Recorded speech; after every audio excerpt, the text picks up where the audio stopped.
मुस्तफ़ा मुस्तफ़ा मंबाउलिस्सफ़ा। नन्हे नन्हे बच्चों आओ सीखे मोहम्मद अमर के साथ। मसनून दुआएं, प्यारी सुन्नत, अच्छी बातें।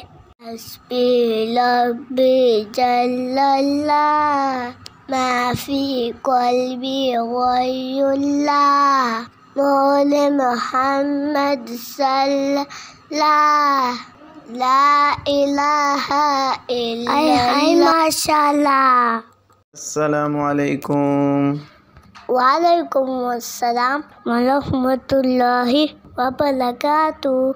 हाय अफ्फूजी, आज तो मैं बहुत परेशान हूँ।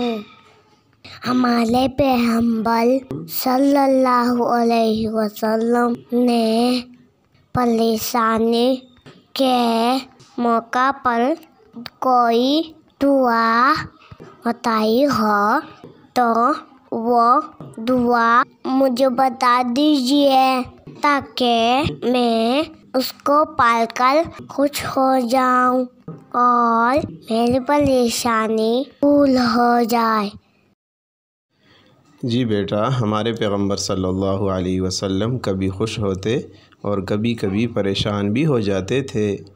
एक हदीस शरीफ में आता है कि हमारे पैगंबर मोहम्मद मुस्तफ़ा सल्लल्लाहु अलैहि वसल्लम जब परेशान होते या आप सल्लल्लाहु अलैहि वसल्लम को कोई नागवार बात पेश आती तो आप सल्लल्लाहु अलैहि वसल्लम ये दुआ पढ़ा करते थे, अल्हम्दुलिल्लाहि अला कुल्ली हाल। इसका तर्जमा ये है कि हर हाल में सारी तारीफ़ें अल्लाह ताला के लिए हैं। ये हदीस शरीफ सुनन इब्न माजा में हदीस नंबर 3803 पर मौजूद है और ये हदीस हसन है। अब्बू जी, इस हदीस शरीफ से हमें क्या सबक मिलता है? जी बेटा, इस हदीस शरीफ से हमें ये सबक मिलता है कि हमें हर हाल में अल्लाह ताला की तारीफ़ करनी चाहिए। अगर हम खुश हों तब भी हमें अल्लाह की तारीफ़ करनी चाहिए और अगर हमारे ऊपर कोई परेशानी आ जाए तब भी हमें अल्लाह ताला को याद करना चाहिए। परेशानी की वजह से हमें अल्लाह ताला से बदगुमान नहीं होना चाहिए और नहीं बेसब्री से काम लेना चाहिए। जब हम परेशानी में अल्लाह ताला की तारीफ़ करेंगे तो अल्लाह ताला राज़ी होकर हमसे इस परेशानी को दूर फरमा देंगे। अब्बू जी, जल्दी से ये दुआ मुझे सिखा दीजिए। ठीक है बेटा, मैं पढ़ता हूँ, मेरे साथ साथ तुम भी पढ़ते रहो। अल्हम्दु लिल्लाहि अला कुल्ली हाल। अब्बू जी, एक दफ़ा फिर सुना दीजिए। अल्हम्दु लिल्लाहि अला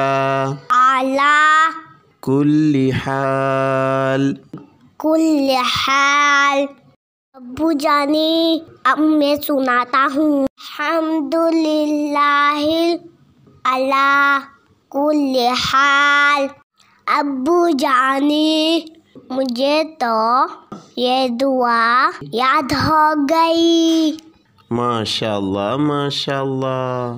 अब तो ये दुआ मैं अपने नन्हे दोस्तों को ही सिखाऊंगा इंशाअल्लाह।